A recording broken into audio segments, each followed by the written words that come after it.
ਦੀ ਸ਼ੁਰੂਆਤ 5 ਨਮਸਕਾਰ ਮਹਾਮੰਤਰ ਦੇ ਨਾਲ ਕਰਨ ਜਾ ਰਹੇ ਹਾਂ। नमो अर्हंताणम नमो सिद्धाणम नमो आयर्याणम नमो उवझायाणम नमो लोय सवसाहुणम नमो अर्हंताणम नमो सिद्धाणम नमो आयर्याणम नमो उवझायाणम नमो लोय सवसाहुणम नमो अर्हंताण नमो सिद्धाणम नमो आचर्याणम नमो उवझायाणम नमो लोके सवसाहुणम नमो अर्हंताणम नमो सिद्धाणम नमो आचर्याणम नमो उवझायाणम नमो लोके सवसाहुणम ऐसो पंचनमुकारो सव्यपासपणासनो मंगलाणं च सर्वेसिं परमं हवै मंगलम परमं हवै मंगलम। आराध्य देव के चरणों में कोटि कोटि वंदन।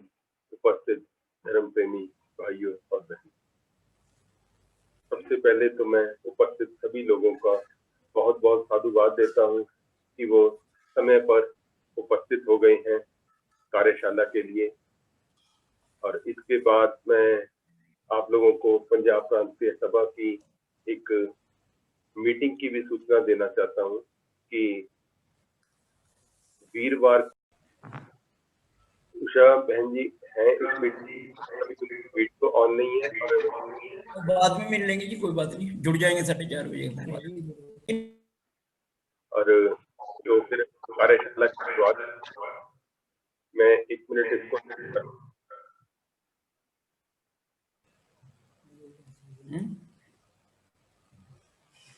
ठीक है ना, खुल्लर साहब कार्यशाला शुरू करवा लो। अब मैं उपासक श्री सूर्य प्रकाश जी से विनम्र आग्रह करता हूँ कि आज की कार्यशाला कर्मवाद भाग 6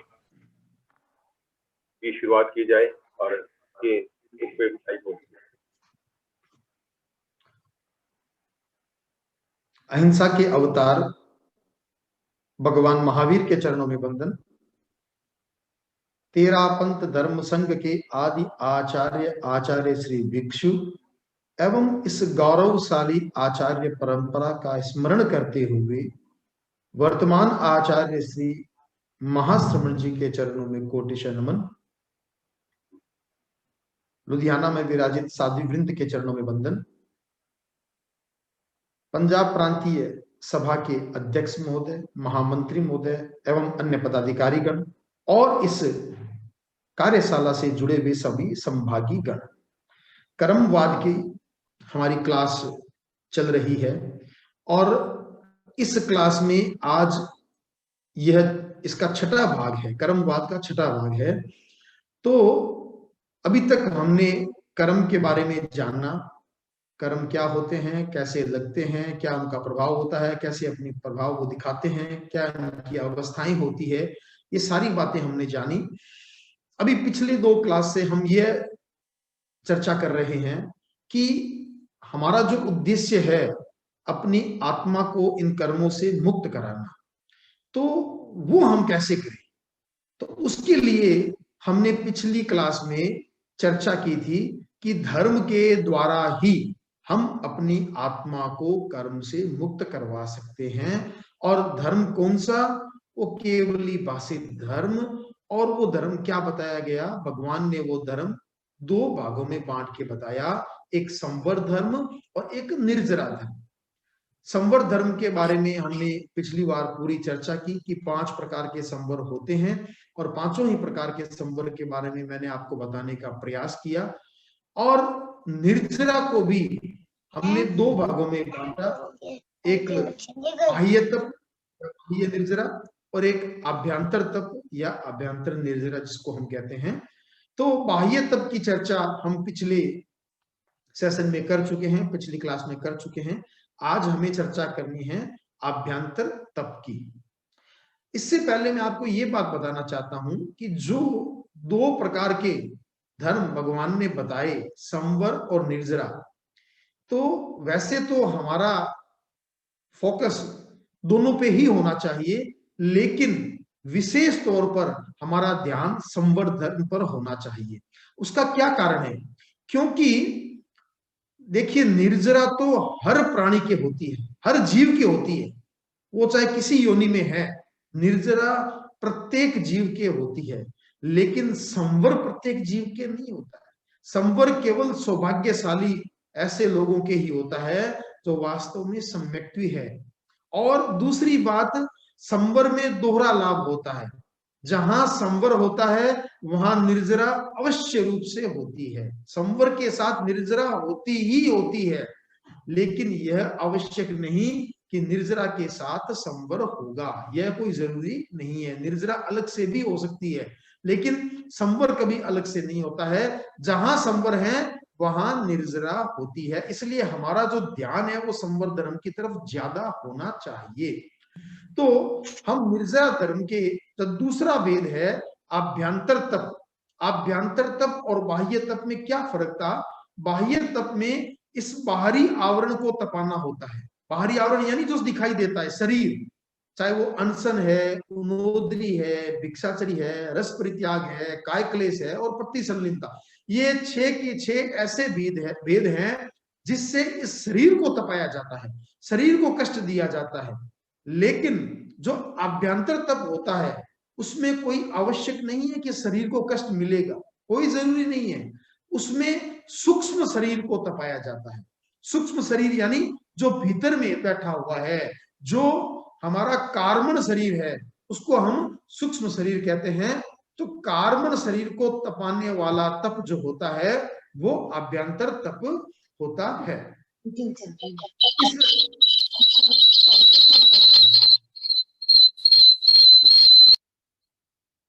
इस आभ्यंतर तप को भी 6 भागों में बांटा गया है। 6 भागों में इस आभ्यंतर तप को बांटा गया है। आपने निर्जरा के जो 12 भेद हैं वो सुने हुए होंगे, सीखे हुए होंगे, पढ़े हुए होंगे। मैं फिर से आपको बता देता हूं कि ये 6 भेद क्या क्या होते हैं। सबसे पहला प्रायश्चित, दूसरा विनय, तीसरा वैयावृत्य, चौथा स्वाध्याय, पांचवा ध्यान और छठा व्युत्सर्ग। ये 6 प्रकार के आंतरिक तप होते हैं, आभ्यंतर तप होते हैं। सबसे पहला प्रायश्चित। प्रायश्चित किसे कहते हैं? प्रायश्चित का मतलब क्या होता है?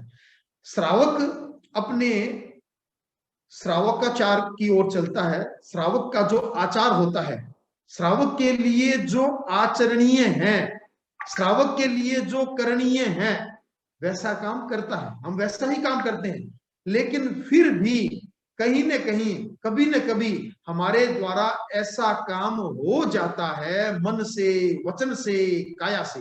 ये 3 ही है, मन, वचन, काया। इन तीनों के द्वारा कभी न कभी ऐसा काम हो जाता है जो श्रावक के लिए आचरणीय नहीं है, श्रावक के लिए करणीय नहीं है। हमने बहुत ज्यादा गुस्सा कर लिया, हमने कभी किसी को गाली निकाल दी, हमने बहुत बड़ा झूठ बोल दिया, और गलती से ही चाहे कह दो, चाहे जानबूझ के कह दो, कोई छोटी मोटी चोरी कर ली या कुछ और ऐसा काम कर लिया, अनाचार कर लिया जो श्रावक के लिए करणीय नहीं है। तो जब ऐसा काम हो जाता है और हमें ज्ञात हो जाता है कि हमने ऐसा काम हमारे द्वारा हो गया है, और हमें उस भूल का पश्चाताप होता है कि ये हमसे भूल हो गई, हमसे गलती हो गई, तो उस भूल का पश्चाताप करने के लिए अपने आप में कुछ प्रायश्चित लिया जाता है, कुछ न कुछ प्रायश्चित लिया जाता है। वो होता है प्रायश्चित। अपने भूल का पश्चाताप करना, भूल को स्वीकार करना, यह होता है प्रायश्चित करना। तो हम छद्मस्त हैं, गृहस्थ हैं, समाज में रहते हैं, परिवार में रहते हैं, भूल होना कोई बड़ी बात नहीं है, भूल हो जाती है, लेकिन भूल का प्रायश्चित करना यह बहुत बड़ी बात है।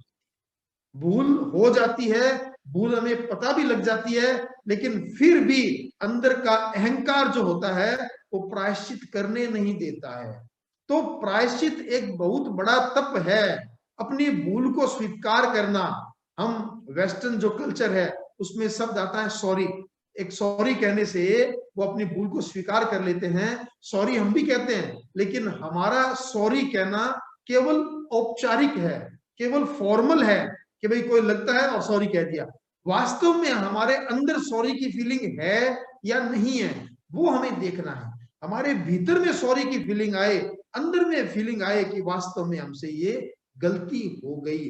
अगर ये एक गुण भी हमारे भीतर आ जाता है तो निश्चित मानिए हमारे जो दैनिक गतिविधि में जो कोई हमारे किसी के बाद पास आपस में चर्चा होती है या किसी में मतभेद होता है तो सारे के सारे खत्म हो जाते हैं, अगर हम अपनी भूल को एकदम विनय के साथ और सहजता से स्वीकार कर लेते हैं।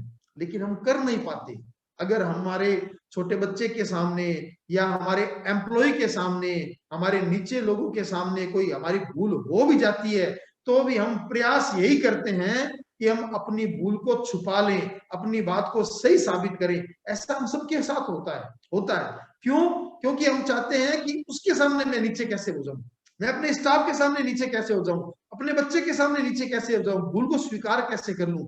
ये बहुत बड़ा तप है, अपनी भूल को स्वीकार करना बहुत बड़ा तप है। तो एक अभ्यंतर तप हो गया प्रायश्चित, पहला अभ्यंतर तप। दूसरा अभ्यंतर तप है विनय। विनय का मतलब क्या होता है? विनय का मतलब विनम्रता। और वास्तव में इसका मतलब है क्या? इसका मतलब है दो बातें आप ध्यान दें। पहली बात, किसी की आसाधना ना करना, आसाधना ना करना, किसी को तकलीफ नहीं पहुंचाना, किसी को कष्ट नहीं देना, किसी की आसाधना नहीं करना। और साधु साध्वियां, हमारे गुरु मुनि आचार्य जो भी हैं, उनकी आसाधना बिल्कुल नहीं करना, ज्ञान की आसाधना नहीं करना। ये आसाधना न करना और दूसरे का बहुमान करना, ये दो बातें मिल करके विनय शब्द का अर्थ बन जाती है। दो बातें, पहली बात आसाधना न करना और दूसरी बात बहुमान करना। किसी के पास ज्ञान है, चाहे वो हमसे छोटा भी क्यों ना हो, बच्चा भी क्यों ना हो, उसका बहुमान करें कि वास्तव में कितना अच्छा जानता है, कितना अच्छा ज्ञान है। एक दूसरे का बहुमान करें और एक दूसरे का असाधना। असाधना का मतलब ये भी होता है कोई अपनी बात कहे और उस बात को बिल्कुल धीरे से काट देना कि नहीं ये तो गलत है, ये तो हो ही नहीं सकता। ऐसा नहीं करना चाहिए। आपने अगर आचार्य श्री महाप्रज्ञ जी को सुना हो या आचार्य श्री महाश्रवण जी को सुन रहे हो तो देखिए भाषा का विवेक इन आचार्यों को कितना होता है, इनसे भी सीखना चाहिए।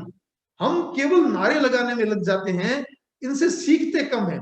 आप इनसे सीखिए कि आप और हम मैं आपसे बाहर नहीं हूं, हम सभी हम सीखें कि इनकी वाणी का विवेक कितना होता है।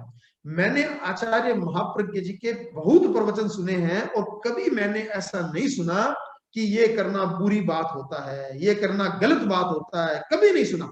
वो हमेशा ऐसे कहते थे, ऐसा करना अच्छा नहीं होता, ऐसा करना ज्यादा अच्छी बात नहीं होता। वो कभी ये नहीं कहते ऐसा करना बुरा होता है, गलत होता है। यानी कहने का भाव क्या, वो कभी नेगेटिव वर्ड्स को यूज नहीं करते थे, हमें तो हमेशा पॉजिटिविटी। तो दूसरों का बहुमान करना और किसी को असाधना न करना, किसी को कष्ट न देना, यह होता है विनय करना। तो हम विनय किसका करें? हम विनय करें ज्ञान का, हम विनय करें ज्ञानी का, हम विनय करें मुनि साधु संत आचार्य उपाध्याय तपस्वी, इन सब का विनय करें।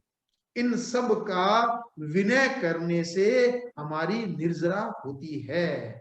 यह विनय का गुण किसके पास आता है? दो शब्द होते हैं, एक होता है विनय और दूसरा होता है अहंकार। अहंकार और विनय एक दूसरे के प्रतिपक्षी शब्द हैं। जितना जितना अहंकार होगा उतना उतना विनय कम होगा, जैसे जैसे अहंकार कम होगा ये विनय बढ़ता जाएगा। दोनों एक साथ में नहीं रह सकते, ये दोनों तलवारें एक म्यान में कभी भी नहीं रह सकती, ऐसी तलवारें हैं। एक है अहंकार, एक है विनय। जिसका अहंकार जितना कम होगा विनय उतना ही ज्यादा होगा, और जिसका अहंकार ज्यादा होगा उसका विनय कम होगा। तो अगर हम अपने भीतर विनय का भाव लाना चाहते हैं, विनय के गुण को बढ़ाना चाहते हैं, तो हमें अपने अहंकार को कम करना होगा। हमें ये सोचना होगा जो मैं जानता हूं केवल वही सत्य नहीं है, केवल वही सब कुछ नहीं है, हमसे बहुत ज्यादा जानने वाले लोग भी बैठे हैं। जो व्यक्ति ये सोचता है कि मेरे से बहुत ज्यादा जानने वाले मेरे सामने बैठे हैं, तो उसका अहंकार अपने आप कम होता है। तो हम अपने अहंकार को कम करें, विनय भाव को बढ़ाएं।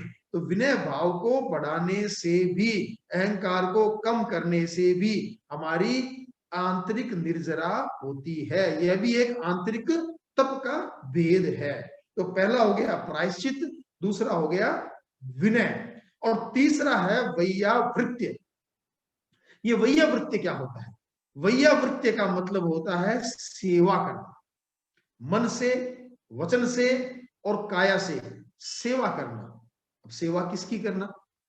सेवा करना हमारे आचार्यों की, साधु संतों की, मुनियों की, तपस्वियों की, इन सब की सेवा करना, नवदीक्षित मुनियों की सेवा करना। ये सेवा करने से भी हमारी निर्जरा होती है।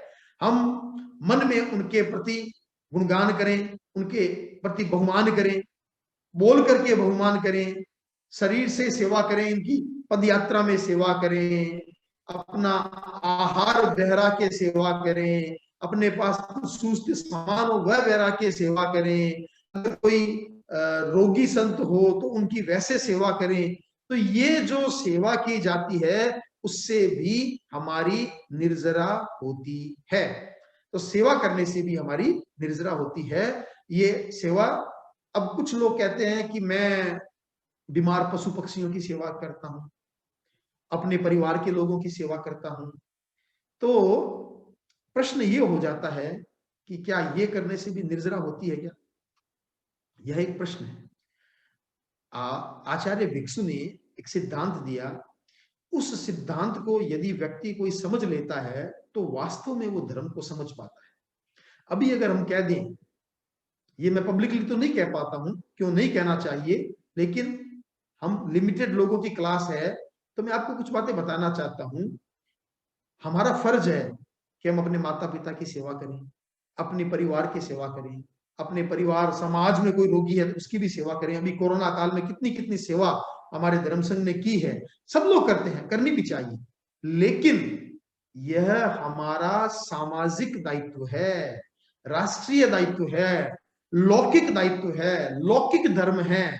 क्योंकि जिस समाज में हम रहते हैं उस समाज के प्रति हमारा कुछ दायित्व है, जिस परिवार में हम रहते हैं उस परिवार के प्रति हमारा कुछ दायित्व है, जिस देश में हम रहते हैं उस राष्ट्र के प्रति भी हमारा कुछ दायित्व है। उस दायित्व का निर्वहन करना वह हमारा लौकिक दायित्व है। लोकोत्तर धर्म वहां पर नहीं हो सकता।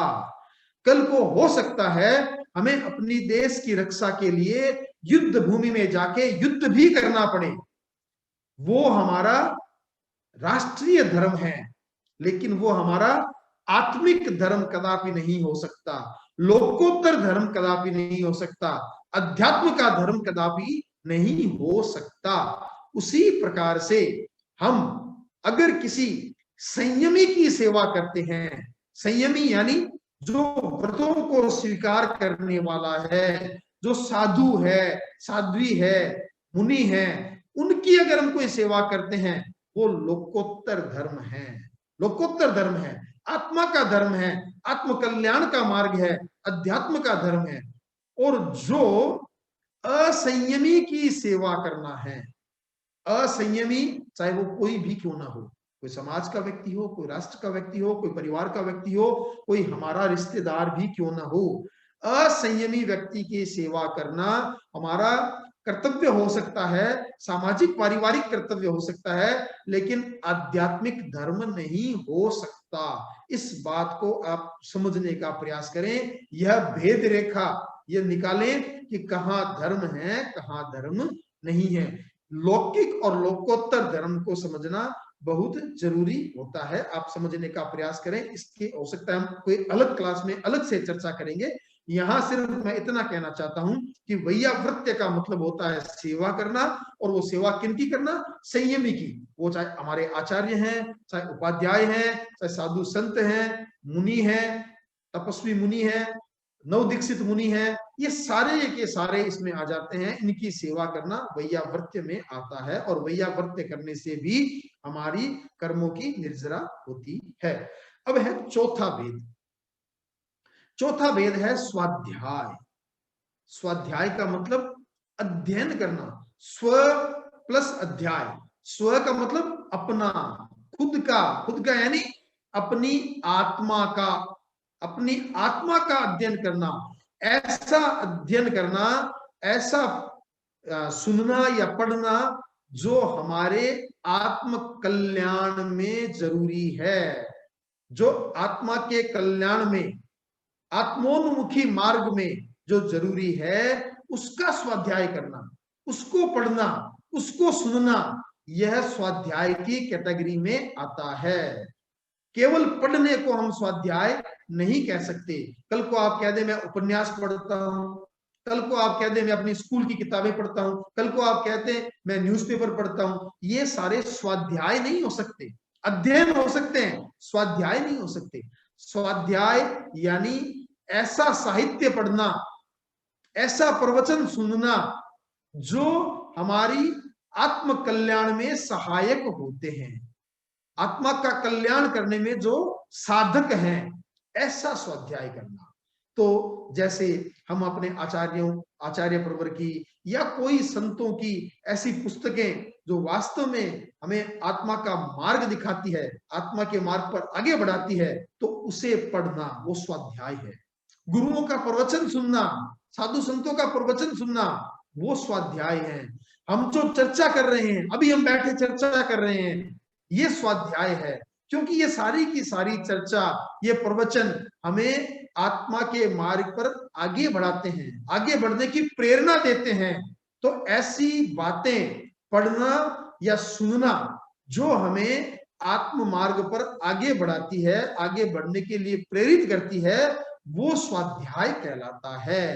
तो ये स्वाध्याय भी एक प्रकार का तप है, यह भी एक निर्जरा का हेतु है, निर्जरा का भेद है। और मुझे ऐसा लगता है ये सबसे आसान भेद है, सबसे आसान निर्जरा का भेद है। बाकी सब में थोड़ा कुछ ना कुछ तकलीफ तो होती ही होती है, चाहे हमें भूखा रहना हो, चाहे कम खाना हो, और चाहे प्रायश्चित करना हो, और चाहे विनय का भाव भी अहंकार कम करने से आता है। ये सारे मुश्किल काम है, आसान नहीं है। सुनने में आसान लगते हैं, वास्तव में बड़े मुश्किल हैं। लेकिन स्वाध्याय फिर भी थोड़ा आसान है। आप अगर चाहें तो एक नियम बना सकते हैं कि मैं प्रतिदिन कम से कम 5 पेज, 4 पेज, 10 पेज, जितने आपके पास समय मिले, या 10 मिनट, 15 मिनट पूरे दिन में सोने से पहले कुछ ना कुछ स्वाध्याय अवश्य करूंगा। अभी गुरुदेव ने तो एक दिन त्याग भी करवाए थे, दीपावली वाले दिन संभवतः, हाँ दीपावली के बाद प्रवचन में त्याग यही करवाए थे कि मैं कम से कम 5 पृष्ठों का स्वाध्याय करूंगा, 5 पृष्ठों का। तो ये 5 पृष्ठों का स्वाध्याय भी बहुत बड़ी बात हो जाती है। 5 पृष्ठ पढ़ने में अधिक से अधिक 10 मिनट, अधिक से अधिक 10 मिनट लगते होंगे। और अगर आप 5 पृष्ठ का भी नियम डाल लेते हैं, और सबसे आसान तरीका है, अगर किसी को याद रहे या नहीं रहे, मैं बताऊं आपको, जब भी आप सोने के लिए बेड में बैठे, बस बैठने सोने से पहले एक अपनी पुस्तक पास में रखें, 5 पृष्ठ पढ़े, बंद किया, एक तो नींद बढ़िया आएगी। जो आपने पढ़ा है वो आपके दिमाग में रात को चलेगा, बुरे सपने नहीं आएंगे, और भीतर ही भीतर कुछ ना कुछ संस्कार बनेगा। सोने से पहले आपने देखा होगा कई बार हमें सपने आते हैं। सपने कौन से आते हैं? प्राय वही होते हैं जो सोने से पहले हम बातें कर रहे होते हैं, पिक्चर देख रहे होते हैं, कुछ घटनाएं, कुछ भी कर रहे होते हैं, वो कहीं ना कहीं हमारे दिमाग में रह जाता है और सपनों के रूप में कई बार उभर जाता है। कई बार ऐसा होता है। तो जब आप एक अच्छी पुस्तक जो वास्तव में हमें आत्म कल्याण की ओर बढ़ाती है, उसके 5 पृष्ठ पढ़ेंगे, उसके बारे में कोई आपकी जिज्ञासा होगी, वह बात मन में चलेगी, तो आपको सोते समय वही बातें मन में रहेगी। तो कहीं ना कहीं भीतर ही भीतर आपका वो संस्कार भी बनेगी और अच्छी नींद आएगी, बुरे सपने नहीं आएंगे। आप ये निश्चित मानिए। तो इसका बहुत बड़ा लाभ है। एक तो स्वाध्याय हमारा तप का तप हो गया, ज्ञान बढ़ गया, और नींद अच्छी, स्वास्थ्य अच्छा, और क्या चाहिए। तो एक नियम यह भी बनाए कि हम रोज कम से कम, हमारे गुरु के मुख से निकला हुआ है, 5 पृष्ठ, कोई बहुत बड़ी बात नहीं है, 5 पृष्ठ कोई भी एक पुस्तक शुरू कर दीजिए, किसी भी पुस्तक को आप शुरू कर दीजिए, और 5 पृष्ठ को यह ना सोचें कि मेरे को समझ में नहीं आया। कोई बात नहीं, एक बार नहीं आएगा, दूसरी बार आ जाएगा, दूसरी बार नहीं आएगा, तीसरी बार आ जाएगा। देखिए, करत करत अभ्यास जड़मति होत सुजान। जो अभ्यास करता है वो जड़ बुद्धि वाला भी होता है ना, वो भी ज्ञानी बन जाता है। जड़ बुद्धि वाला भी ज्ञानी बन जाता है। तो करने से होगा। आप कोई चीज को पढ़ेंगे तो कुछ शब्द ऐसे आएंगे जो शब्द आपको नहीं पता। आप 4 लोगों को पूछेंगे, किसी न किसी को पूछेंगे, 1 बार पूछेंगे, 2 बार पूछेंगे, धीरे धीरे वो आप भी समझने लग जाएंगे।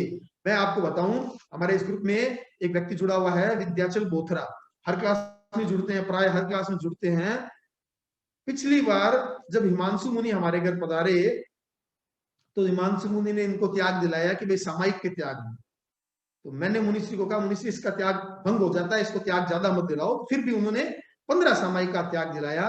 और आपको आश्चर्य होगा कि 1 साल 1 महीना हो गया, कल 1 महीना पूरा हो जाएगा, 1 साल 1 महीना हो गया, संभवतया एक भी दिन ऐसा नहीं गया होगा कि उन्होंने सामायिक नहीं की। एक भी दिन ऐसा नहीं गया होगा। और सामायिक करने के साथ साथ रात्रि भोजन का उन्होंने त्याग किया। तो रात्रि भोजन भी संभवतया पूरे साल भर में 1 या 2 दिन को छोड़कर उन्होंने रात्रि भोजन भी नहीं किया। तीसरी बात उन्होंने क्या किया कि सामायिक करते ही हैं तो स्वाध्याय करना शुरू किया। एक एक पुस्तक को लेकर वो स्वाध्याय करते, और स्वाध्याय करते तो शुरू में उनको काफी दिक्कतें आती, कई नए शब्द आते, नई चीजें आती। और फिर मेरे साथ चर्चा, प्राय कभी तो फोन पे, कभी हम मिलते हैं तो करते, तो चर्चा करने से धीरे धीरे बातें उसकी खुलती गई। और अब ऐसा क्रम बन गया उनका कि रोज पूरे परिवार के साथ, अपनी पत्नी, अपने माता पिता और अपने दोनों बच्चे, 6 के 6 मेंबर शाम को सामायिक करते हैं और स्वाध्याय करते हैं और चर्चा करते हैं। कितना बढ़िया क्रम हो गया। आप सोचिए कितना बढ़िया क्रम है कि परिवार के 6 के 6 सदस्य और आचार्य प्रवर की पुस्तक पढ़े तो अपने आप धीरे धीरे समझ में आने लग जाता है। और अभी जब आचार्य महाप्रज्ञ का जो वो साहित्य, 108 पुस्तकों का साहित्य जो आ गया, वो उन्होंने पढ़ना शुरू किया है। और आपको आश्चर्य होगा कि उनकी 4थी पुस्तक चल रही है। 3 पुस्तकें संपन्न कर चुके हैं और 4थी पुस्तक उनकी चल रही है। तो आप एक बात को, मैं ये बात क्यों कह रहा हूं आपको, मैं विंध्याचल जी की कोई प्रशंसा करने के लिए बातें नहीं कह रहा हूं, ये तो प्रशंसनीय है, इसमें कोई दो राय नहीं है। लेकिन मैं आपके सामने ये बात इसलिए कह रहा हूं कि हम भी ऐसे लोगों से प्रेरणा लें, हम भी प्रेरणा लें। सामायिक कर पाए या ना कर पाए वो आपके समय की उपलब्धता पे निर्भर करता है, लेकिन आप कुछ ना कुछ स्वाध्याय का अभ्यास करें, 4-5 पेज रोज पढ़ने का अभ्यास करें। मेरा यह विश्वास है कि वास्तव में अगर आपने मन से शुरू कर दिया, आपका यह क्रम छूटेगा नहीं, आपसे छूटेगा नहीं। आपके अंदर जिज्ञासा बढ़ेगी, आपके अंदर नई नई बातें पैदा हो, नई नई चीजें, आपको ऐसा लगेगा ये भी मैं जानने का प्रयास करूं, ये भी मैं जानूं, ये भी मैं जानूं। तो जब यह जिज्ञासा बढ़ती है तो व्यक्ति का ज्ञान भी उसी स्पीड से बढ़ता है। तो स्वाध्याय एक बहुत बड़ा तप है, क्योंकि इसमें दोहरा लाभ होता है। एक तो हमारी निर्जरा होती है, दूसरा हमारा ज्ञान बढ़ता है, ज्ञान बढ़ता है। तो चौथा जो वेद मैंने आपको बताया आंतरिक तप का, वो था स्वाध्याय। और 5वां वेद है ध्यान। ध्यान करना, मन वचन काया को स्थिर करके एकाग्र करना, मन को स्थिर करना, वचन को स्थिर करना। वचन को स्थिर करने का मतलब क्या है? मौन कर लेना। ठाणेणम, मौनेणम, जानेणम, ये शब्द आप सुनते हैं जब भी हम प्रतिक्रमण करते हैं, जब भी हम ध्यान करते हैं, तो उसके पहले ये शब्द आते हैं ठाणेणम, मौनेणम, जानेणम। ये 3 शब्द है। ठाणेणम का मतलब मैं स्थिर होता हूं, एक जगह पे मैं बिल्कुल स्थिर होता हूं। मौनेणम, मौनेणम का मतलब मौन होता हूं, बिल्कुल नहीं बोलूंगा, वचन को, वाणी को विराम देता हूं। और जानेणम, ध्यान, मन से भी। तो सबसे पहले शरीर को स्थिर करना, फिर मौन होना, और फिर मन को स्थिर करने का प्रयास करना, किसी एक आलंबन पर एकाग्रता लाना। जैसे नमो अरिहंताणम, यहाँ पर चोटी के स्थान पर सफेद रंग का ध्यान, नमो अरिहंताणम, ओम रिम नमो अरिहंताणम, ओम रिम नमो अरिहंताणम, यहाँ पे आप करें। तो ये एक आलंबन मिल गया आपको कि मेरा मन ध्यान यहाँ पे, मन यहाँ पे होना चाहिए, सफेद रंग मेरे को दिखाई दे रहा है, और ओम रिम नमो अरिहंताणम, ओम रिम नमो सिद्धाणम। ये अलग अलग हमारे बिंदु हैं, अलग अलग केंद्र हैं, जहां पर हम जिसके आलंबन से हम ध्यान कर सकते हैं। चूंकि ये ध्यान की क्लास नहीं है, तो ध्यान के बारे में बहुत ज्यादा बात मैं नहीं करूंगा, लेकिन ध्यान किसे कहते हैं यह मैं आपको समझाना चाहता हूं। तो ध्यान का मतलब होता है एकाग्रता लाना, और एकाग्रता केवल शरीर से नहीं, केवल वचन से नहीं, और केवल मन से भी नहीं, तीनों को एकाग्र करने का नाम है ध्यान करना। तो यह भी हमारे भीतर, हमारे जीवन का एक अंग होना चाहिए। कभी कभी आप रोज कर सकते हैं तो बहुत अच्छी बात है, लेकिन इतना समय हो सकता है आपके पास ना हो। सप्ताह में 1 दिन, सप्ताह में 2 दिन, कोई ना कोई एक ऐसा दिन निर्धारित करें, एक रविवार का दिन निर्धारित कर लें कि हम आधा घंटा, पौना घंटा हम ध्यान करें। हमारे यहाँ पे लुधियाना में हमारे सीनियर कार्डियोलॉजिस्ट हैं डॉक्टर विश्व मोहन जी, और डॉक्टर विश्व मोहन जी को मन में एक भावना आई कि मैं ध्यान करूं। तो ध्यान कैसे करूं? तो उसी दिन की बात है जो मैं भी विंध्याचल जी की बात बता रहा था। उसी दिन मुनि श्री हिमांशु मुनि जी मेरे घर पे विराजे हुए थे। तो डॉक्टर विश्व मोहन जी आए और उन्होंने मुनि श्री को कहा कि मुझे ध्यान करवाइए। तो मुनि श्री ने उन्होंने अलग कमरे में बिठा के और करीब करीब 40-45 मिनट का ध्यान करवाया, और बड़ा आनंद आया उनको, बहुत अच्छा लगा। तो डॉक्टर साहब ने कहा, मुनि श्री आप तो आज यहाँ से विहार कर रहे हैं, तो लेकिन ध्यान तो मेरे को करना है, अब ध्यान कैसे कर पाएंगे? तो मुनि श्री ने मेरी ड्यूटी लगा दी कि आप विश्व मोहन जी को ध्यान करवाओगे। तो मैंने कहा ठीक है। तो फिर डॉक्टर साहब ने, हमने एक तय किया कि सप्ताह में 1 दिन, तो बुधवार के दिन, हम रोज बुधवार के दिन 5-7-10 लोग हम लोग जाते थे, सबको बोलते थे, सब पूरे समाज को बोलते थे, लेकिन आते कम थे। तो हम लोग जाते डॉक्टर विश्व मोहन जी के घर पे, और वहां पे ध्यान करते। डॉक्टर विश्व मोहन जी, उनकी धर्मपत्नी, कई बार डॉक्टर लाजपत राय जी भी, उनकी धर्मपत्नी भी, वो भी वहां आ जाते, और हम लोग 8-10 लोग होते, तो 15 लोग 20 लोग होते, और 45 मिनट का ध्यान करते। और ऐसा ध्यान होता कि हमें पता ही नहीं लगता कब 45 मिनट पूरे होते, कब सामायिक आ जाती। और ध्यान क्या करते? सिर्फ 5 पदों का, 5 पद 3 बार बोलते। ओम रीम नमो अरहंताणम, ओम रीम नमो सिद्धाणम, ओम रीम नमो आयरियाणम, ओम रीम नमो उवज्जायाणम, ओम रीम नमो लोए संपसाहूणम। ये 5 पद सिर्फ 3 बार, ज्यादा नहीं, 3 बार, और 45 मिनट का ध्यान होगा। इतना आनंद आता, और डॉक्टर साहब को भी बहुत उनका मन करता है, लेकिन ये कोविड आने के बाद में यह क्रम छूट गया। कोविड आने के बाद हम नहीं गए, वहां तक हम ध्यान बराबर करते थे। तो ये ध्यान से क्या होता है? आपकी एकाग्रता बढ़ती है, आपका श्वास लंबा होता है। जिस व्यक्ति का श्वास लंबा होता है उसको आवेश कम आता है, उसको क्रोध कम आता है। तो इन बातों से आपको निश्चित रूप से लगेगा, जब आप नियमित रूप से ध्यान करने लग जाएंगे तो आपको लगेगा आपके जीवन में बदलाव आ रहा है, आपका गुस्सा कम हो गया है, तो आपकी बौखलाहट कम हो गई है। ये चीजें आपको दिखेगी, आपको लगेगी, लेकिन लगेगी कब? जब आप करके देखेंगे। केवल सुनने से नहीं लगेगी, आप 5 बार 7 बार करके देखिए। यह ध्यान हमारे 13 पंथ धर्म संघ की बहुत बड़ी संपत्ति है, और इस संपत्ति को खुले हाथों से हम लोगों में बांट रहे हैं, और हम खुद कंगाल बनते जा रहे हैं। क्यों बनते जा रहे हैं? क्योंकि हम खुद इस संपत्ति का प्रयोग नहीं कर रहे, इसको उपयोग में नहीं ला रहे हैं। अभी काफी लोगों को तो पता ही नहीं है ध्यान में होता क्या है, ध्यान करते कैसे हैं। तो यह प्रयास कीजिए कि हम ध्यान करने का अभ्यास करें। और अभी तो कोविड है, अदरवाइज हम लोग क्लास भी लगा सकते हैं, एक दिन निश्चित करके। अगर एक दिन क्लास लगाएं तो उससे आपको 1-2 बार आप करेंगे, बाद में खुद भी कर सकते हैं। ऐसा कुछ नहीं है कि आप खुद नहीं कर सकते, आप खुद भी कर सकते हैं। थोड़ा सा एक दो बार आपको अभ्यास कराने की आवश्यकता है।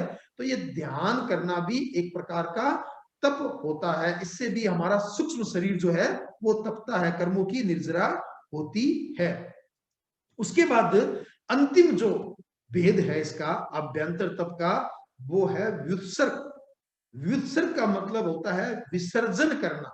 विसर्जन करना, वो विसर्जन शरीर का भी हो सकता है, वो विसर्जन बुरी आदतों का भी हो सकता है, वह विसर्जन क्रोध, मान, माया, लोभ का भी हो सकता है, और वह विसर्जन और अन्य अन्य चीजों का भी हो सकता है।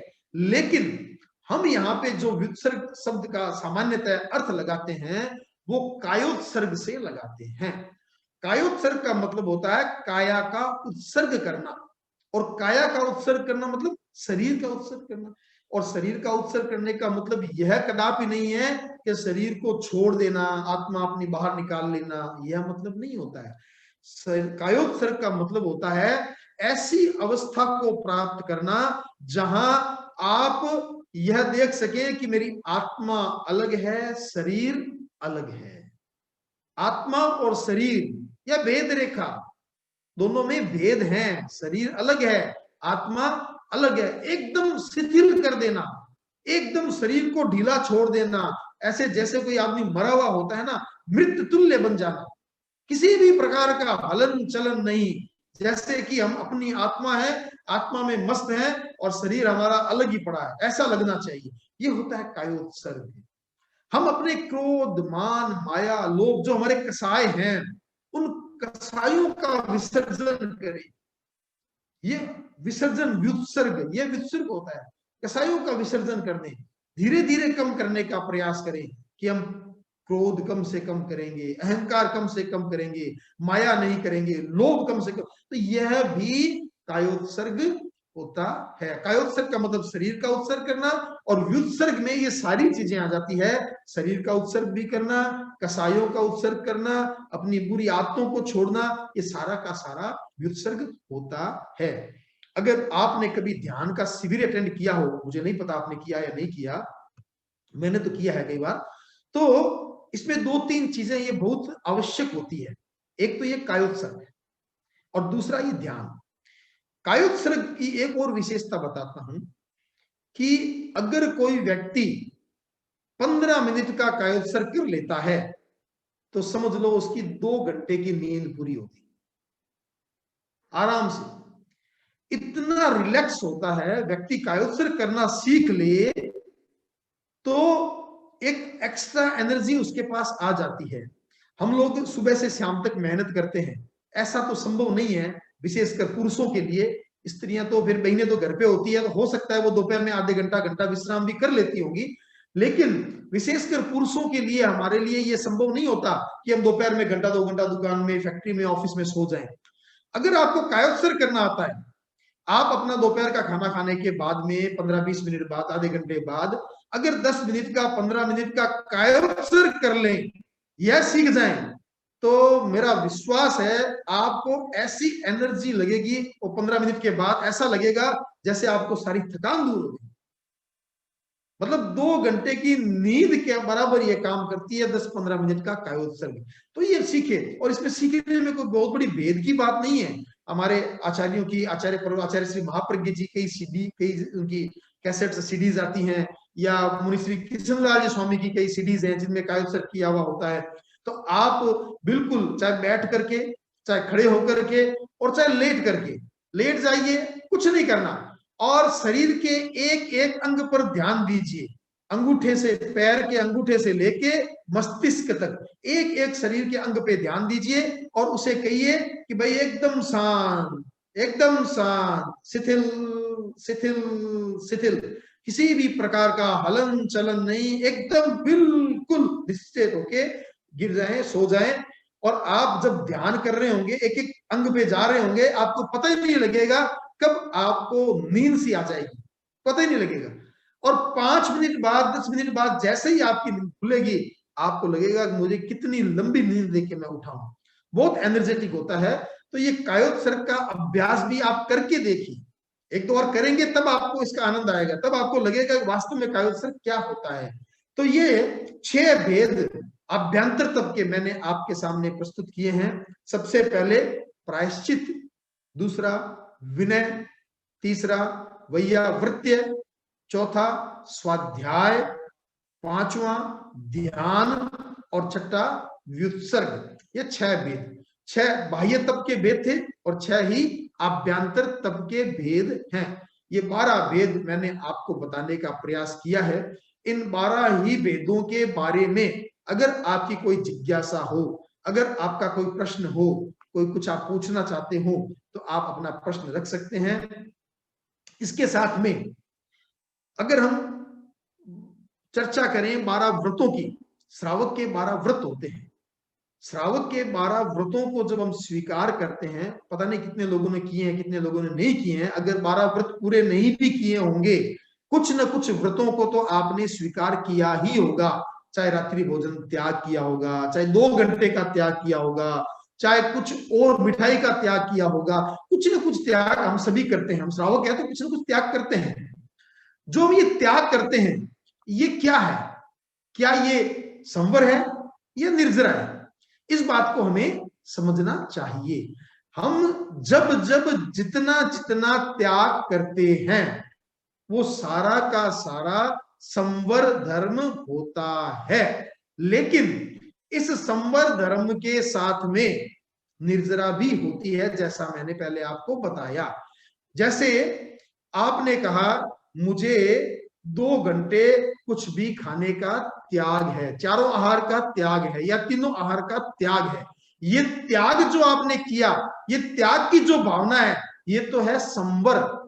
और इस त्याग के कारण जो आप शरीर को कष्ट दे रहे हो, जो आपको तकलीफ हो रही है, भूख लग गई, पानी की प्यास लग गई, लेकिन अब त्याग किया हुआ है, पीना नहीं है, तो आप सहन कर रहे हो। ये जो आप सहन कर रहे हो, ये क्या है? ये निर्जरा है। तो जहां जहां संवर होता है, वहां वहां निर्जरा होती है। हम सामायिक लेते हैं। सामायिक क्या है? सामायिक संवर है, क्योंकि सामायिक में त्याग किया जाता है। क्या त्याग किया जाता है? सावज्जम जोगम पचखामी, सावध्य योग का प्रत्याख्यान करता हूं। तो ये सावध्य योग का प्रत्याख्यान जो है, वो तो है संवर। लेकिन अब सामायिक में हम बैठे हैं, सामायिक में स्वाध्याय कर रहे हैं, ये क्या है? निर्जरा है। सामायिक में प्रवचन सुन रहे हैं, ये क्या है? निर्जरा है। सामायिक में हम कोई कीर्तन कर रहे हैं, कोई गुणगान कर रहे हैं, ये क्या है? निर्जरा है। या अब सामायिक में हम बैठे हैं, कोई नींद सी आ रही है लेकिन हम कंट्रोल कर रहे हैं, नींद नहीं ले रहे हैं, सहन कर रहे हैं, प्यास लग गई, सहन कर रहे हैं, ये सब क्या है? ये सारी की सारी क्या है? निर्जरा है। सामायिक संवर है, लेकिन सामायिक के अंदर जो भी क्रियाएं होती है, वो सारी की सारी निर्जरा है। और अगर हमें अध्यात्म के मार्ग पर आगे बढ़ना है, आत्मा का कल्याण करना है, तो इन दोनों ही धर्म को साथ में रखना पड़ेगा। और दोनों में से विशेष रूप से किसको? संवर को। संवर रहेगा तो निर्जरा तो अपने आप साथ में चलेगी ही चलेगी। और अगर संवर और निर्जरा पे ध्यान देंगे, तो हम भी इस कल्याण के मार्ग पर निरंतर गतिमान रहेंगे, आगे बढ़ते रहेंगे। और एक दिन ऐसा आएगा कि हम भी इन कर्मों से मुक्त होकर के मोक्ष अवस्था को प्राप्त कर लेंगे, हम भी अपनी आत्मा को मुक्त करवा लेंगे। ऐसा हम आप सबके प्रति भावना हम रखते हैं। हम सभी मुक्त हों, जल्दी से जल्दी मुक्त हो, ऐसी हमारी भावना है। अब ये जो बातें आपको बताई गई है, इस संबंध में अगर आपके कोई प्रश्न हो, कोई जिज्ञासा हो, तो आप रखें। मैं कोशिश करूंगा कि आपकी जिज्ञासा का समाधान कर पाऊं। जितना मुझे पता होगा मैं बताने का प्रयास करूंगा। और इन सब बातों को बताने में, कर्मवाद की जो पिछली 6 क्लासें थी, उनको बताने में कहीं भी मेरे द्वारा अतिरेक हो गया हो, कहीं भी मैंने गलत सिद्धांत का प्रतिपादन कर दिया हो, मुझे पता नहीं चला हो, गलत बात बता दी गई हो आपको, या कहीं अपने अहंकार के कारण ऊंचा बोला हो, या किसी का बहुमान नहीं किया हो, अपने गुरुओं का बहुमान नहीं किया हो, तो मैं आप सबसे बारंबार क्षमा करता हूं। और यह क्लास के संबंध में कोई भी आपका प्रश्न हो, तो आप निश्चित रूप से रखने का प्रयास करें। फिर अगले संडे से हम एक नई क्लास चलाने वाले हैं, उसके बारे में मैं बाद में बताऊंगा। कोई प्रश्न पहले आप पूछ लें, जिज्ञासा आप कोई हो तो। अभी संजय जैन जी का हैंड रेज है, और इससे पहले उषा जी जैन ने भी हैंड रेज किया था। संजय जी अपना सवाल पूछें, और इसके बाद उषा जी हो तैयार है।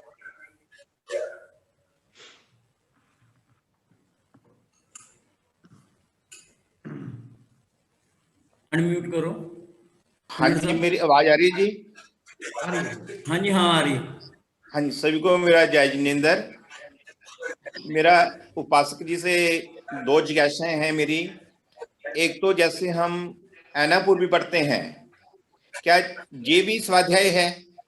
ऐनापूर्वी, किसको पढ़ते हैं? ऐनापूर्वी अनुपूर्वी। हाँ जी, हाँ जी, भी अनुपूर्वी। ये क्या ये भी स्वाध्याय है? स्वाध्याय है। आप माला फेरते हैं, ये भी स्वाध्याय है। ओके जी। दूसरा मेरा प्रश्न है, जैसे आपने कहा भी शरीर को कष्ट देना, जैसे हम त्याग नहीं किया, हम लंच 2 बजे करते हैं, लेकिन हम हाँ जी। अपने काम में इतना व्यस्त हो गए, इतना बिजी हो गए कि हमने लंच 4 बजे किया, 2 घंटे हमें भूख तो लगी, हमने सहन किया उसको, क्या ये हमारी निर्जरा है या नहीं?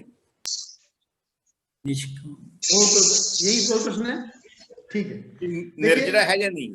हाँ, अब पहली बात तो आपका, चाहे आपने अनुपूर्वी की, चाहे आपने जप किया, ये सारे के सारे स्वाध्याय के ही वेद हैं। चाहे हमने तीर्थंकरों के बारे में कोई गीत गाया, तीर्थंकरों के गुणगान किया, ये सारे स्वाध्याय हैं। हाँ जी। दूसरी बात, हाँ हाँ करें। उसका जी अनम्यूट कीजिए, अपने आप को म्यूट कीजिए। दूसरी बात जो आपने पूछी कि मैंने कोई त्याग नहीं किया और शरीर को कष्ट दिया, तो मैंने पहले भी आपको कहा था, अगर आप त्याग करते हैं तो वो संवर हो जाता है, और त्याग करके फिर भूखे रहे तो संवर के साथ निर्जरा हो गई। अब बिना त्याग किए भूखे रहे तो भी निर्जरा होती है। इसीलिए मैंने आपको कहा था कि इस लोक में जितने भी जीव हैं, सब जीवों के निर्जरा होती है, सब जीवों के, क्योंकि हर जीव कुछ न कुछ सहन करता ही है। कोई प्यास सहन करता है, कोई भूख सहन करता है, कोई गर्मी सहन करता है, कोई सर्दी सहन करता है, तो सारी की सारी निर्जरा है। अब इसमें एक बात मैं आपको और ऐड करना चाहता हूं, आपने ये प्रश्न उठा लिया तो बहुत अच्छी बात उठाई है, जो मैं कहना भूल गया था। ये निर्जरा दो प्रकार की, दो प्रकार की, एक सकाम निर्जरा और एक अकाम निर्जरा।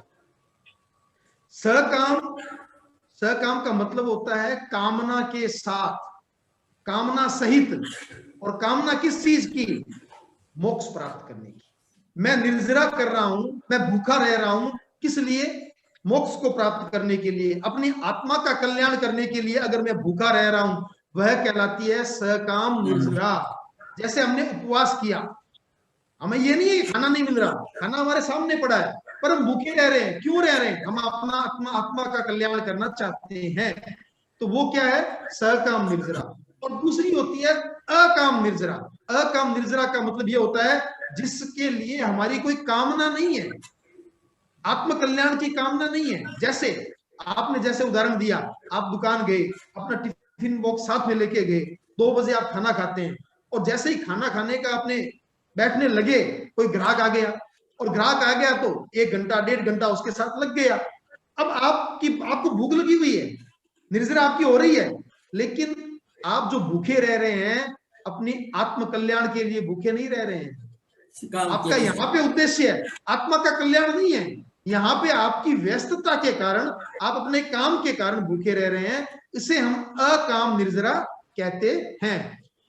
अकाम निर्जरा प्रत्येक प्राणी के होती है, चाहे वो गाय, भैंस, बकरी, कोई भी हो, सबके अकाम निर्जरा होती है। क्योंकि अब कोई गाय है, धूप में चल रही है, प्यास लग गई, पानी नहीं मिला, निर्जरा हो रही है, लेकिन वो आत्मा के कल्याण के लिए तो नहीं कर रही, पानी मिला नहीं इसलिए कर रही, तो वह अकाम निर्जरा है। अकाम निर्जरा सभी प्राणियों के होती है, लेकिन सकाम निर्जरा उन्हीं के होती है जो आत्म कल्याण के मार्ग पर आगे बढ़ना चाहते हैं, जिनका उद्देश्य आत्मा का कल्याण करना होता है, उन्हीं के सकाम निर्जरा होती है।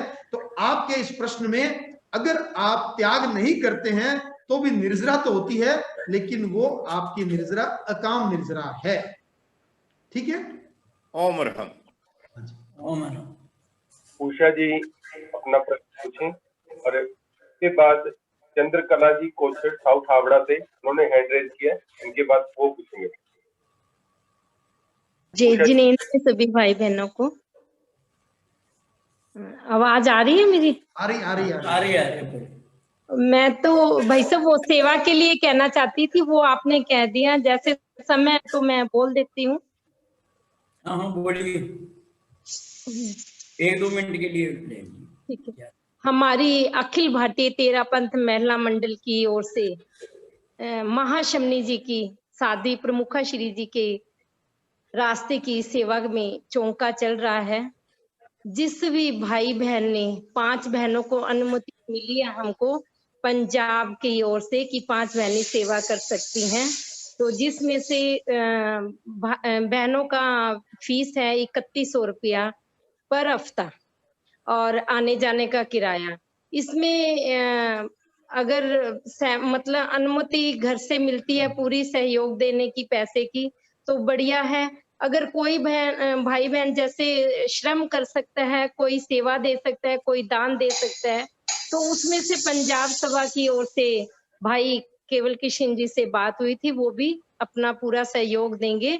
तो इन्हीं भावनाओं के साथ मैं कहूंगी जो भी भाई बहन अपना नाम देना चाहें वो प्रधान जी केवल किशन जी को भी दे सकते हैं और मेरे से भी संपर्क कर सकते हैं इन्हीं भावनाओं के साथ। ओम ओम ओम। अभी चंद्रकला जी साउथ हावड़ा से, मैंने उनको अनम्यूट कर दिया, वो अपना सवाल पूछे। जय जिनेंद्र साह। मेरा प्रश्न है प्रायश्चित के बारे में। प्रायश्चित हमें गुरुओं के पास, साधु साधुओं के पास ही लेना चाहिए या अपने मन से भी हम प्रायश्चित कर सकते हैं? 2 बातें हैं। एक तो प्रायश्चित का दंड स्वीकार करना। प्रायश्चित का मतलब केवल दंड स्वीकार करना ही नहीं होता है। प्रायश्चित का मतलब सबसे पहले तो मन में ये भावना आना कि मेरी भूल हुई है, उसे स्वीकार कर लेना।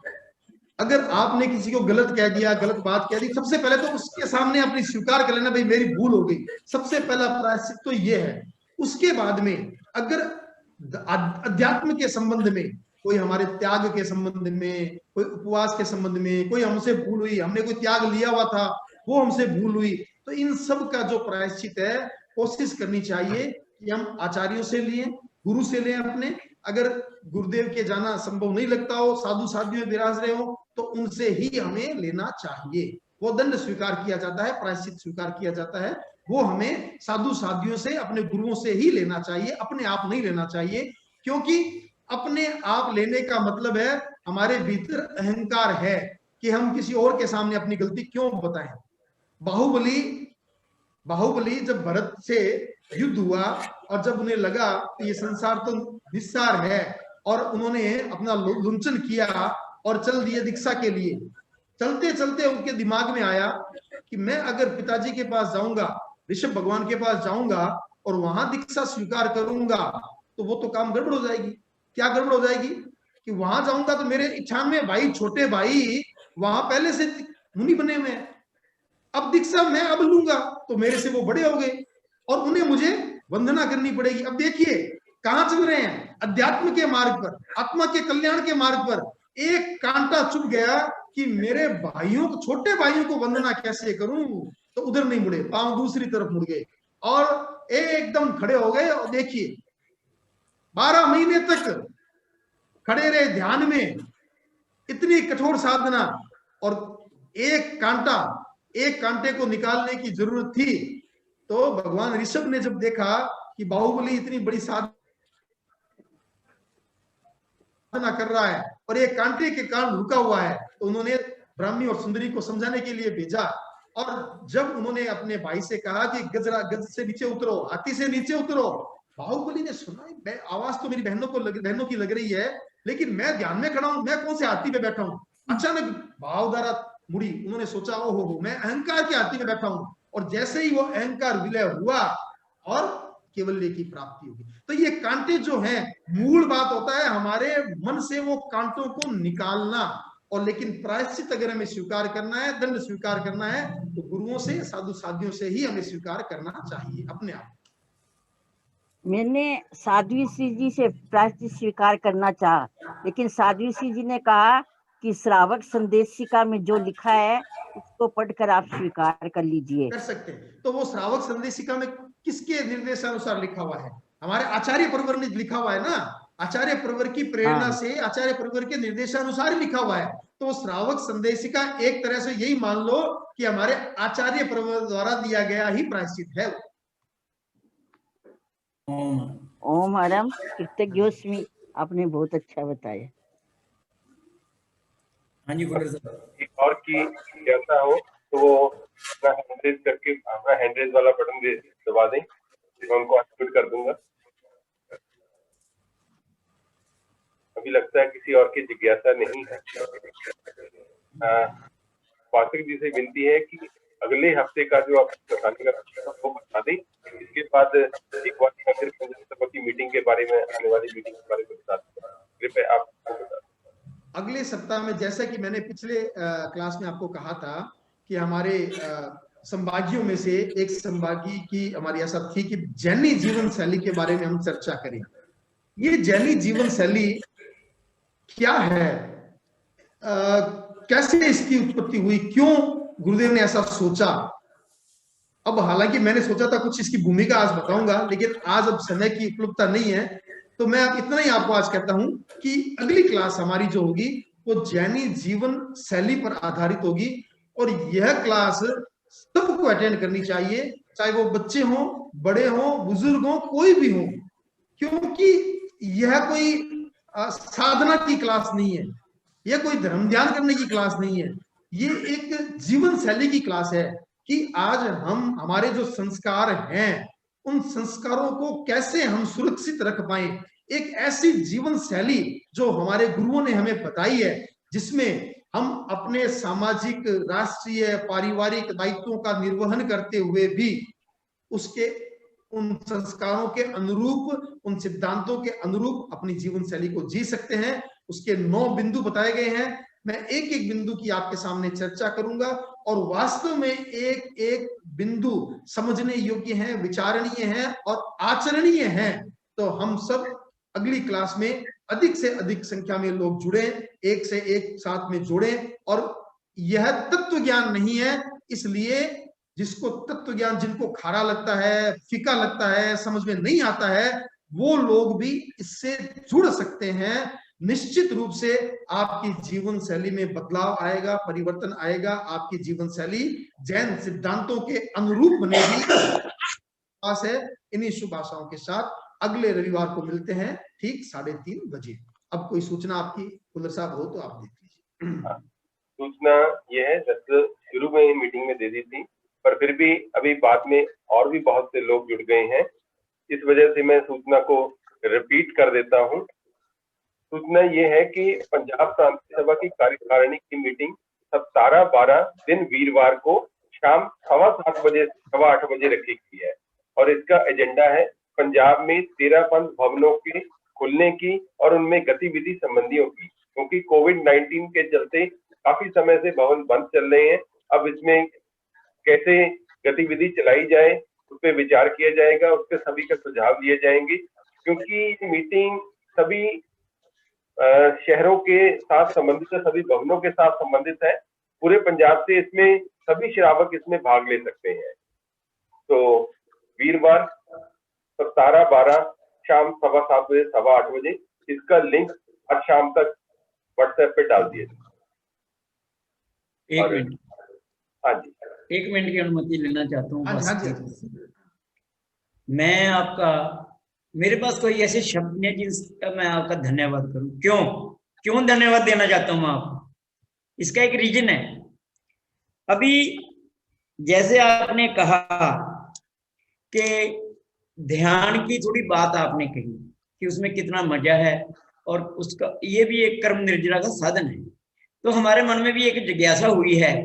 जैसे आपने कहा 45 मिनट आप डॉक्टर साहब को करवाते हैं या करवाते थे, लेकिन हम ये चाहते हैं कि हमारी क्लास में भी, हमारी इस क्लास में भी अगर ध्यान को थोड़ा विस्तार से समझाएं, और मेरे मन की इच्छा है अगर सभी भाई बहन इस बात से सहमत हो जाएं, 1 महीने में एक बार, मैं उपासक जी ये पूछना चाहता हूँ, ये कम से कम कितने मिनट, 45 मिनट तो पॉसिबल नहीं है, जब मजा आने लगेगा तो करेंगे। कम से कम 30 मिनट तो हो तभी उसका।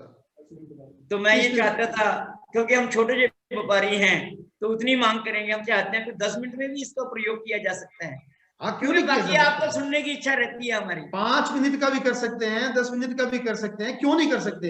हम अगली क्लास में देखेंगे, अगर समय की देखेंगे तो 5-10 मिनट एक का महीने प्रयोग में करें। एक बार करवा दूं, कोई बात नहीं। बिल्कुल, दूसरी बिल्कुल, बात, आपने कहा कि कंगाल से धनवान बनाना है। मैं आपका धन्यवाद क्यों देना चाहता हूँ, इसी बात पे देना चाहता हूँ कि हम तत्व ज्ञान में एकदम कंगाल थे, लेकिन आज हम गर्व से कह सकते हैं कि हम कंगाल तो नहीं हैं, क्योंकि आपने ऐसी शिक्षा, ऐसी सरल भाषा से हमें समझाया है। हमें ये महसूस होने लगा कि हमारे घर में भी कुछ, हमारे हृदय में कुछ ग्रहण हो गया है। इसलिए मैं आपका बहुत बहुत धन्यवाद इसलिए देना चाहता हूँ। आप काया सूरत का भी लिए बताया, उसकी भी हमारे मन में जिज्ञासा हुई है कि इसको भी करें, स्वाध्याय को भी करें।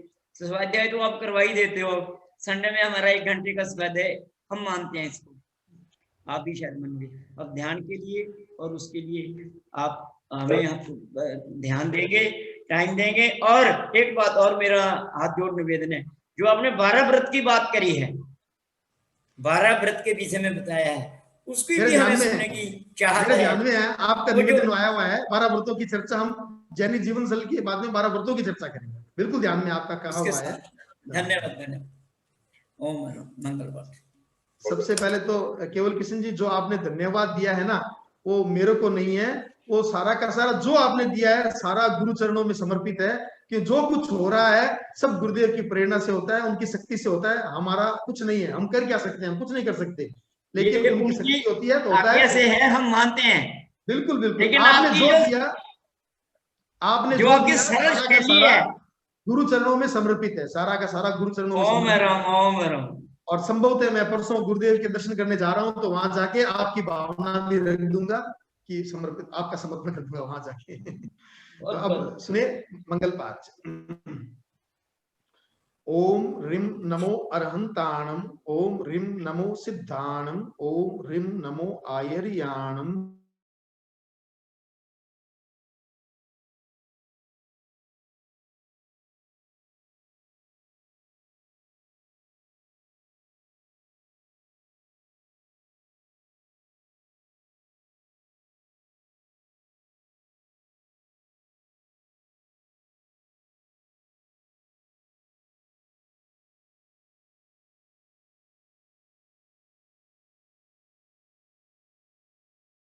उत्तमा केवल पन्नतो धम्मो लुगुत्तमो, चत्तारि शरणं पवज्जामि, अरहन्ते शरणं पवज्जामि, सिद्धे शरणं पवज्जामि, साहु शरणं पवज्जामि, केवल पन्नतम धम्मम शरणं पवज्जामि। चारु शरणा सगा और न सगो कोई, जे कोई भव्य प्राणी आदरे, अक्षय अमर पद होय। विघ्न हरण मंगल करण स्वाम विष्णु नाम, गुण ओलक समरण किया, सरे अचिंत्या काम, सरे अचिंत्या काम, सरे अचिंत्या काम। जय जय ज्योति चरण, जय जय शरण। आप सबसे एक निवेदन मैंने पिछली बार भी किया था, आज फिर करता हूं कि छोटे छोटे त्याग का क्रम जरूर बना के रखें। आधे घंटा, 1 घंटा, 2 घंटा, खाने के बाद में, नाश्ते के बाद में छोटे छोटे त्याग का क्रम आप जरूर बनाएं, ताकि हम और निर्जला का काम आगे बढ़ा पाएंगे। ओम कृतज्ञ उसमें हम सब